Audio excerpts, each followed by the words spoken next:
As millions of Europeans came to settle in the U.S. in the mid-1800s, they brought with them the hopes of a better life with better working conditions and better wages. Many settled in Chicago, where they would become unskilled laborers in the emerging steel, stockyard, and railroad industries.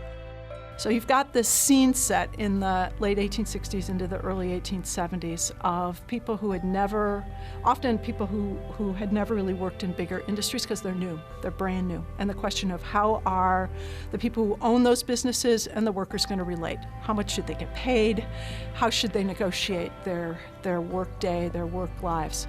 The labor movement slowly began to organize, with immigrants, socialists, and anarchists at the forefront. You get to 1886 in Chicago and you find that 1886 brings hundreds of labor actions in Chicago. On May 3rd, 1886, an ongoing strike at the McCormick Reaper plant turned deadly when several strikers were killed by police. The next day, May 4th, activists planned a protest rally at Haymarket Square in Chicago. Haymarket Square is important because it's where most of the alternative press had their offices. And the alternative press then is the center for the socialists, the anarchists, much of the immigrant press in the city. And they're going to have some of these the leaders in amongst the socialists and the anarchists speak. Many of the people that came had every intention of just coming to listen to speeches, to be energized, for their movement. But as the meeting was breaking up, someone threw a bomb into the crowd. It's going to kill a policeman immediately, and the police are going to erupt and into attacking the crowd that's there. And I think 7 more policemen are going to die, and we just don't know how many people in the audience were hurt or even killed in the event.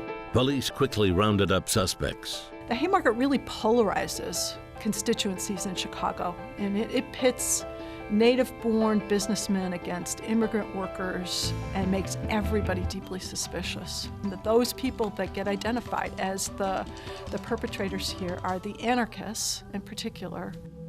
By August 1886, the 8 men were convicted of instigating violence.